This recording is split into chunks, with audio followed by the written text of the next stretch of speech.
Have you ever said I have few friends? But someone corrected you and said I have few friends. Why? They are almost the same, but they don't mean the same thing. Today I will explain a few, little and a little with simple examples. By the end of this video you will never confuse them again. Let's begin. Part 1 is few.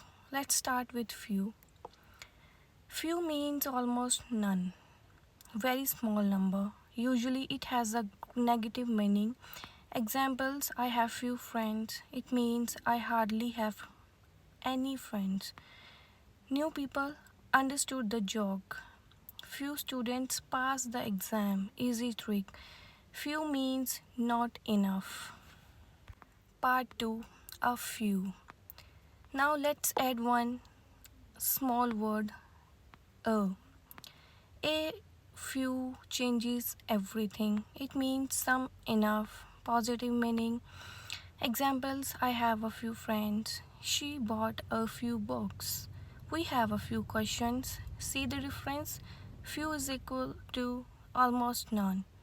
A few is equal to some. Now let's talk about little.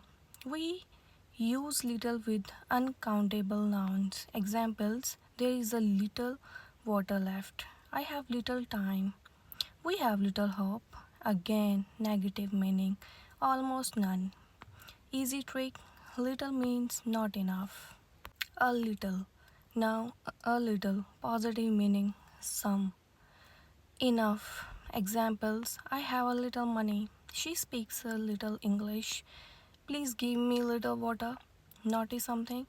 Little means almost none. A little means some.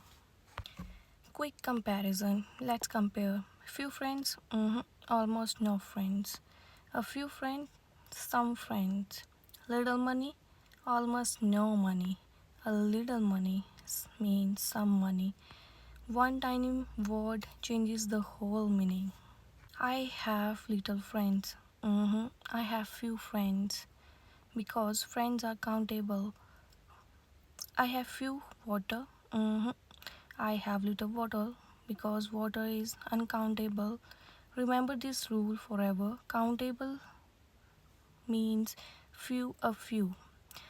When the things are countable, use few, a few. When the things are not countable, use little, a little. It's almost none. A few, some. Little, almost none. A little is equal to some. Now tell me in the comments, complete this sentence, I have a few. If you enjoyed today's lesson, like, subscribe, and I will see you in the episode 4.